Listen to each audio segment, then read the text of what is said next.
Well, after a week away from Happy Valley last week, of course, we're at Sha Tin. Back to the City Circuit this Wednesday night for a 9-race program. Welcome to Racing to Win. We've got the meeting covered for you and hopefully a few winners along the way with the boys, and joined in the studio today by both Paul Lally and Tom Wood. And Tom, great day on Sunday at Sha Tin for Victor, the winner. Beautiful ride from Derek Long. Looking back at that, looking forward to Wednesday night. What can we expect? Yeah, it should be a good meeting coming up, Mark, Wednesday night. There's 3 last start winners going around in the final event. Gallant Waking, Simply Maverick and also Red Hair King are both stepping up in grade. Didn't think there were too many standouts on the Wednesday night card, but yeah, terrific effort by Victor, the winner. Derek Long's second Hong Kong Group 1 win. It was indeed, and Derek, you can find me on the website talking Amazing Boy, and a bit of a recap on that race too and the race-by-race previews. Paul Lally is here also. Is this the meeting? We've got lots of cold, hard cash. Yeah, look, it's good. We're coming out of the all-weather meeting last Wednesday night. We've got a few jackpots for sure. There's 1.3 million coming out of the triple trio. Out of the third double trio, there's $1 million coming out of that, and 2.4 million jackpot going into the 6-up win bonus. So plenty of money floating around, that's for sure. There is indeed. Before we do get on to Wednesday night's meeting and the back of the Cape Town Met Day at Kenilworth on the weekend, the simulcast we covered here in Hong Kong. There's always been a rich tradition of South Africans in the territory. 2 of them at the moment are Douglas Whyte and Lyle Hewitson.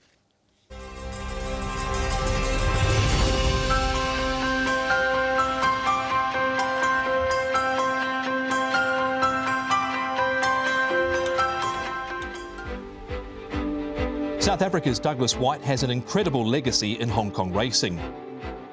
His career began in his homeland, where he enrolled as an apprentice at the South African Jockey Academy. Flying Promise back along the inside and league titles coming on late. When I joined, there were 23 of us that got accepted, and after 6 months there were only 4 of us left. Your first junior year is pretty tough. You're a first-year junior and you're up against guys that have been there, they've been doing it for a while, and you have to find your way and your place, and that first year is tough. I think it grounds you as an individual, it teaches you morals, there's no shortcuts. I think that puts you in good stead for when you have to really get out there and put the gloves on and prove yourself. Lyle Hewitson is a 3-time South African champion jockey. For him, racing was a family affair from a young age. Riding into action, Celtic C1 going away. My family was always involved in horses. My mum played polo cross her whole life and rode in a few amateur races. And my dad was a jockey, became an assistant trainer, and more recently trains on his own. And I think I started riding track work when I was maybe 11 years old. Just before I turned 16, started participating in the amateur races in South Africa. The bug had just bit me. The big turning point was my first winner as an amateur rider. It was only my 2nd race ride. I think I forgot to put my goggles on when I jumped out the gate. I was sitting last at the back of the field, and I just flew through them, and when I won, it was surreal. You know, I sort of had my head down from that moment on. For both men, their first taste of professional racing came in their native South Africa, and each of them enjoyed plenty of success. South Africa is a beautiful environment, probably one of the nicest and best jurisdictions to ride. It's a good industry, it's very competitive, they've got some very good jockeys and obviously some fantastic trainers, and the facilities when I was there were amazing. I was very successful as an apprentice and then went on to get one of the best jobs in South Africa. As a fully fledged jockey, I was very comfortable and I was winning a lot of races and breaking a few records, and you know, my family there and had a beautiful home. You can pretty much race every single day if you want to be champion jockey. It's very tiring and time consuming because you're on a plane possibly 5 times a week. It used to be a big sport in South Africa and a lot more people would flock to racing, but I guess as money became something that dwindled, that meant racing got a bit smaller too. It's still a seriously competitive, and we take ourselves seriously as athletes too. So the racing is fantastic back home. We love it. There's great jockeys, we've got lovely horses, beautiful tracks. For someone who strives to always be better and to achieve more, like myself, you know, you want to be on the world stage. My plan was always to try get overseas, and being an avid racing lover, you're always watching the big races from all around the world. And I think every jockey steps into the academy in South Africa and says, oh, I want to ride in Hong Kong one day. And you can find more on the Hong Kong Jockey Club's YouTube channel. Speaking of the boys we've just seen there, Tom, Douglas Whyte and Lyle Hewitson, this is how their teams and Lyle's ride stack up on Wednesday night. Douglas's horses have been airborne around the valley. They've been going really well. Would love to see Harmony Fire win. It's coming up to close to 1,000 days since he's won. He's raced himself back into some form. This horse has Harmony Fire. King Excellente, not the worst. Beauty Waves will be the shortest price out of any of those. He was 2.1 last time out and just beaten. So I thought Beauty Waves, Paul, definitely the biggest chance of Dougie's there. Yeah, he's definitely the standout. Looking here, I thought look, they've all got chances here. Joyful Champion over the 2,200 metres. High Percentage run some pretty good races at Happy Valley. And Super Fast Dragon, the last start winner, did finally win and did win nicely at his last start. It was a good win. He could easily go on with it. One for All from the inside draw, and Red Hair King with a lightweight. One for All's put on a lot of weight coming into this, about 50 odd pounds, I think. And his last two trials have been very good. His first up from the bleed is One for All. He bled after track work. We're moving on now to the meeting, which is going to be meeting number 42 of the season, and the rail goes to the A-course position. 9 races, extra race this week, so it's an earlier start with the first at 20 minutes to 7 o'clock. The races that we focus on, races 8 to 9, the two class 3s, one 1,200, one 1,650 metres. The Lockhart Handicap, the first, has Tomodachi Kokoro drawn wide, but a two-time course and distance winner. Brave Star, he's placed 3 from 4 this season. Armour Eagles, a 3-time course and distance winner. Power Kept, 2-time winner, track, distance and class, but just struggling a little bit. Emeritus Bexo's trialled since his last start placing. Beauty Waves, he ran second behind Bonza Perla, beaten the neck last start. Course and distance, Golden Darcy has a new home now with David Hall. The hood is off, the tongue tie is off, the pacifiers and the crossover noseband goes on, and Mega Bonus comes into class 3 for the first time, Tom, and he does have plenty of early toe. He does, Mark. He's the logical leader in this race, Mega Bonus. Horse that might be able to go forward from a new stable is Golden Darcy. Beauty Waves was handy last time out. He's drawn low again. The one that's the odd one out, Paul, is Tomodachi Kokoro. Can they eventually get across with him? He had to do a bit of work last time out. Yeah, he did definitely. And look, he has gone back in his couple of races, but he does race better from the front. So I think with Beauty Waves underneath him, Golden Darcy from barrier 1, he's going to just might do it a little bit tough early. Tomodachi Kokoro has trialled up at Chungfa and was a little bit keen in that trial too in the early stages when he was just outside of the speed. Beauty Waves though, Paul, Zach back on board. He wasn't in Hong Kong when the horse was beaten this race by Bonza Perla, who was massive.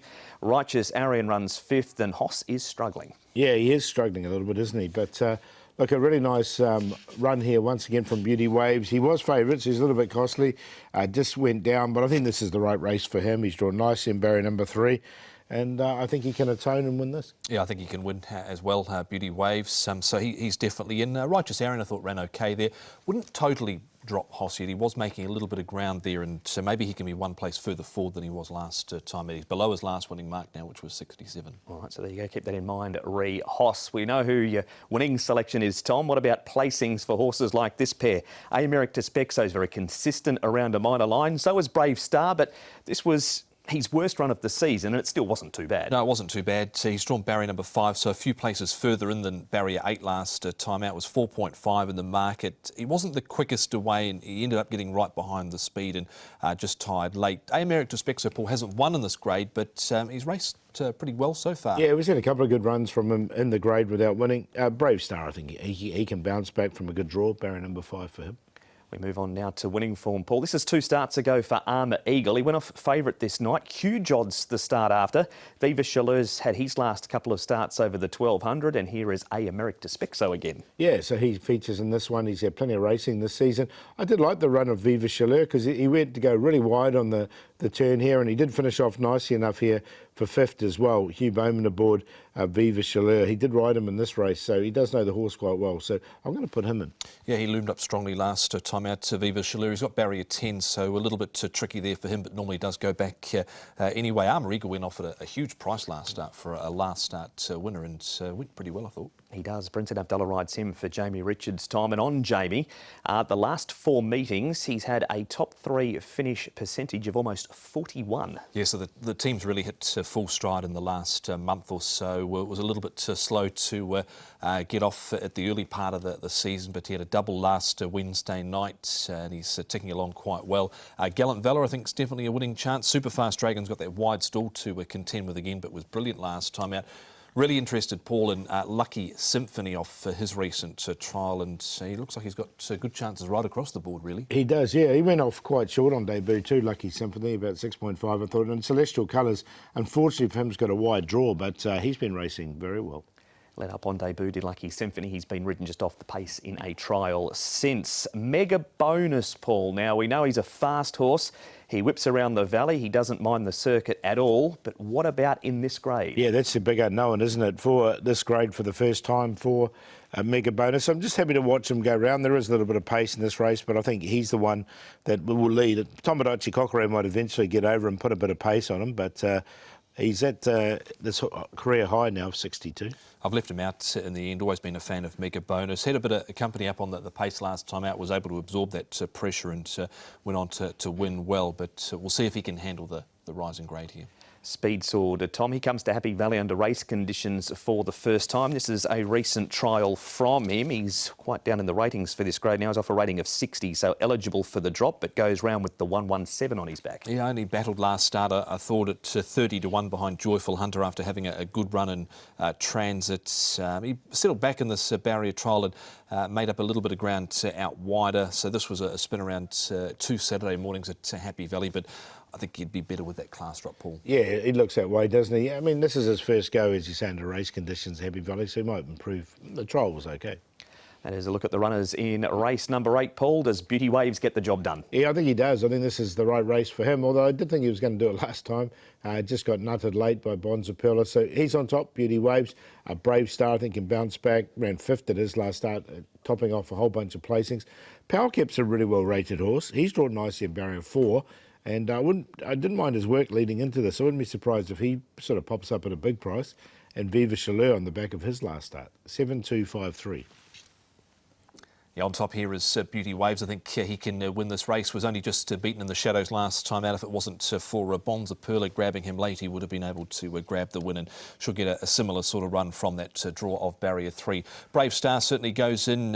He wasn't too far away in the run last time out. Just peaked over the final stages, Lyle Hewitson.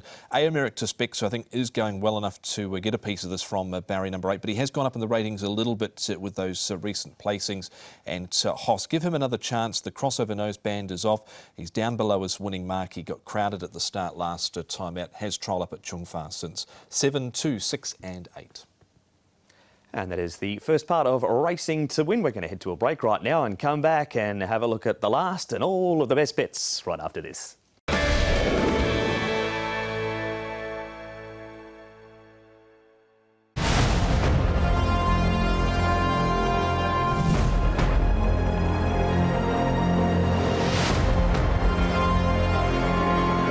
Set to go, the Classic Mile, they're underway.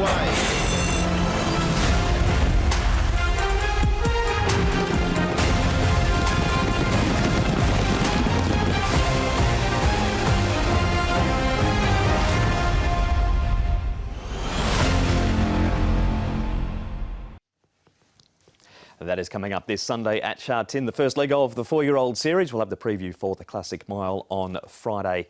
And that'll be our next episode of Racing to Win. Our next episode, Paul, if the last run reminder is even closer, hopefully he can get the start right. Yeah, Circuit 7. I mean, he's only had one start for Cody Moe, and he did muff the start a little bit, this horse, but he ran really well after that. You can see him last out. We know him as a front runner normally, does Circuit 7, but he ran really well. Once he obviously did the things wrong at the start, but he's drawn barrier number 3. He comes in with this rating of 42, Circuit 7, so he's more than capable. Here's one up to 54 in the past, and I just like the way he really finished off along the inside here. I thought it was a good run from him, one to remind, and I think he can run a bit of a race at a price on Wednesday night. Matthew Poon does have a very good record on the horse, so Circuit 7, race 4, number 10 is the last run reminder. We move on now to the last race preview, and it is over the 1650 metres. Gallant Waking, top of the book. Last start winner carries an extra £4. Duran Mascot, only his second time at 1650. Winning Dragon is a 3-time course and distance winner.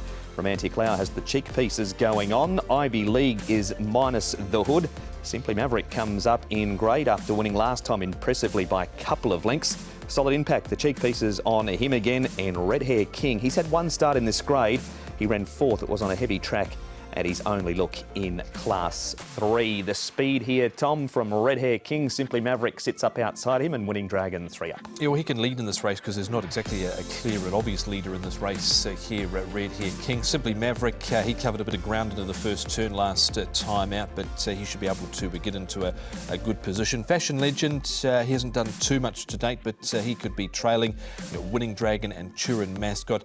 Romantic Laupol, he had a really tough run last time out too. Yeah, he did, didn't he? And he doesn't look too much where he might have to go all the way back, otherwise he's going to get another tough run. Lean Hero might be a place back further than he would like, just from his draw as well, and Thesis likewise. But Red Hair King, there's no real standout leader, but sort of with the light weight, I thought he just might be quite positive. Simply Maverick looking to win another one on a Wednesday night at the Valley, and his jockey is Andrea Atzani. Andrea must be pleased to be back on Simply Maverick this week. Yeah, 100%. Obviously, it's a horse that I rode him a few times and I won him. Unfortunately, I missed him the last day, but it's nice to get back on him. He's done a great job around Happy Valley. He looks a big horse. Does he handle the bends pretty well? Yeah, he's a horse that he definitely got better with racing. He definitely, each run he matured plenty mentally and physically too. He's definitely getting stronger. I actually sat on him 2 days ago, and he seems to come on again since his last round. So he likes it around there. He's quite a forward-going horse, and no, he's got a good record. Goes up in grade this week, so carries a lighter weight. Is he the sort of horse that can take that step up immediately? Well, you know, obviously he's been winning in Class 4. They handicapped him up £8 the last day for winning, so it's first time up to Class 3 level. But you know, he's done nothing wrong so far. His horse is on the up. It's hard to know how good he is yet. And like I said, he's getting better with racing, so he's entitled to take this step. And I'm confident he can overcome the rising grade. Let's go back to last weekend. Lucky with you certainly showed International Day was no fluke.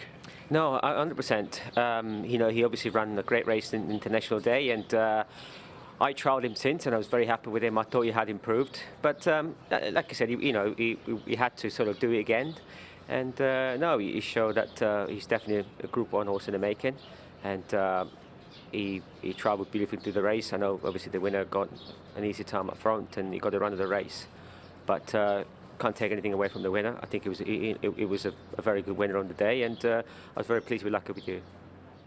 There he is, Andrea Atzani. Tom, looking at the graphic report card for Simply Maverick, he's just got better and better this season, hasn't he? Yeah, he has, and he arguably should have won. Well, he should have won going back 2 runs ago when he got completely poleaxed into that first turn, and the race at to Infinity eventually won, and he was only beaten half a length. So 2 wins from his 7 starts. Hasn't taken him long, Paul, to acclimatise to the Hong Kong way of going. No, not at all. He's by Sebring as well, so there is definitely staying blood there. He's winning nicely over the 1650, and the way he's going, you'd think 1800 plus not going to be a problem either. All right, he is a 4-year-old too, is Simply Maverick. On we go, Paul. Gallant Waking.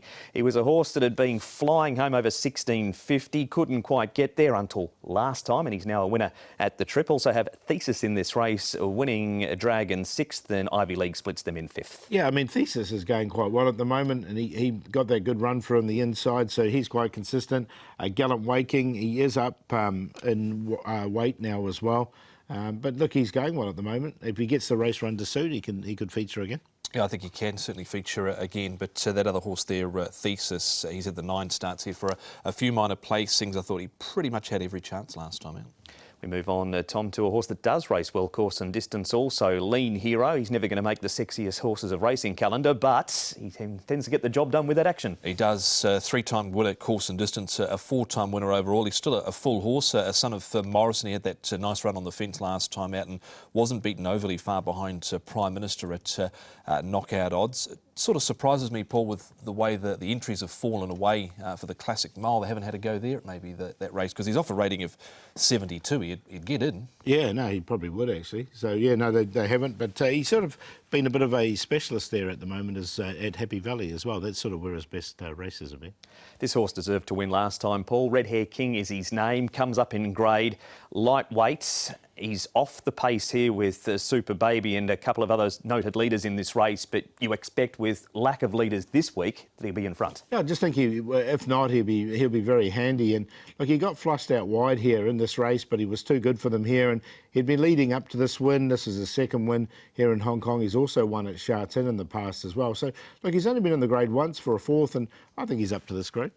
Yeah, he was just missed out on the top four for me. Amazing Teams wasn't able to frank that form last Wednesday at Sha Tin on the all-weather, but is going well and will be prominent in the run. Who wins it, Paul?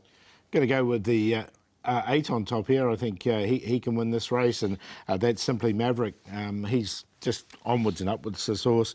Won 2 of his last 3, and he's going really well at the moment. Red Hair King, he comes in with this lightweight. He's only had the one start in the grade. That was the 4th.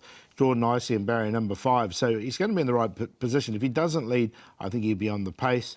Thesis has been quite consistent as his last recent start, so he goes on in there as well. Another horse, he's just taking a little while to acclimatise. He came over from the UK with Britannia form. And then in there for 4th is Lean Hero. Another one that's going really nicely at the moment. He's got Hugh Bowman aboard. He loves Happy Valley, and he's been a very consistent horse. So 8, 12, 10 and 6. On top as well is Simply Maverick. He's won his last 2 of his last 3 in combined margin there of around about 6 3/4 lengths, and was unlucky not to win 2 starts ago. So he's definitely heading in the right direction here for a rating of 66. Does hold that Derby entry, and it was very easy last time out. He'll be handy, and I think he can win again. Gallant Waking, we know, has got an excellent turn of foot, and he was able to sprint sharply last time out. Gallant Waking. Jerry Chow riding for Francis Loy. He is a 4-time winner. Just 1 course and distance, but 3 times a runner-up. Lean Hero's in as well. He should get a good enough run through, I think, from barrier 8. Hugh Bowman goes on with this horse, gets on with this horse very well. 2 wins from the 4 rides there, and was only beaten a short head last time out. And then Thesis from barrier number 9 for Alexi Bedell and Frankie Lord. Thought he had every chance last time out. He's getting closer to a win. He's £3 better off with the Gallant Waking for that length and a half beating last time out. So 8, 1, 6 and 10. That is the selections from the boys for race number 9. There's full race-by-race analysis on the website hkjc.com if you want previews for races 1 through to 9. Paul, here's your best bets. Yes, I'm going to go with a horse called Never Too Soon. Now, this horse, Never Too Soon, is going to get the race run to suit. There's plenty of pace in this race. He's actually come into his own this season. He's looked really good here at Happy Valley, and I like the way he was again flush wide on the turn, and he finished off this race really strongly, hit the line well, and with the pace in the race, I think he can feature and he can win. So I made him the best, Never Too Soon. And race 4, the horse we talked about the last run, Circuit 7. Hopefully we get a double figure price about him, and he's looked good in his only start for Cody Moe. As far as the play of the day, we'll go early in the card, race 3. Gallant Valor, Lyrical Motion keeps winning in high percentage. QQP 3-4-10. Best for me is Lucky Symphony, trained by Jamie Richards, Zach Purton riding. I thought this horse trialled up extremely well a couple of Saturday mornings ago at Happy Valley. Was beaten at 6.5 by 7.5 lengths last time out. Was quite keen in the run. I thought he settled better in this trial, and you can see looked to be under a good hold there. Slightly held up over the final stages there behind Captain Win. So Lucky Symphony. Flying Romantic comes to Happy Valley for the first time with a good draw. He was supported on debut. Got completely knocked over in the straight last time out. Wasn't going to run top 3 or top 4, but would have stayed on better had he not been knocked over. And Great Achiever and Lucky Symphony, the Quinella Forecast, race 6 horses 6 and 8. A bit more love for Andrea Razzani, sticking with Simply Maverick. He was very short when he won last time. Hopefully he won't be quite as short this week, but he looks a very, very promising horse in the making. Sergeant Pepper has won off a rating of 50, gets him with a £10 claim from barrier number 1, so he's going to get his opportunity despite being disappointing last time. And the play race 9, a QQP, Gallant Waking, Lean Hero and Simply Maverick 1, 6 and 8 in race number 9. That is Happy Valley on Wednesday night, Tom. And as we have a look at the diary, you can see, again, Happy Valley, Wednesday the 7th of February. But the big one's the middle graphic there. It is the start of the 4-year-old series and also the Group 3 Centenary Vase at Sha Tin on Sunday. We'll have a full field for the Centenary Vase, but anything but a full field, Paul, for the Classic Mile. Still very keen on Helios Express. Yeah, I'll actually see how Fallon measures up as well, because his last 2 wins have both been really strong. They have indeed. That preview to come later in the week. But just a reminder, extra race at Happy Valley this Wednesday night, so it's an earlier start time. The first of 9, going to wait 6:40. Thanks to the boys. We'll see you again very, very soon on Racing to Win.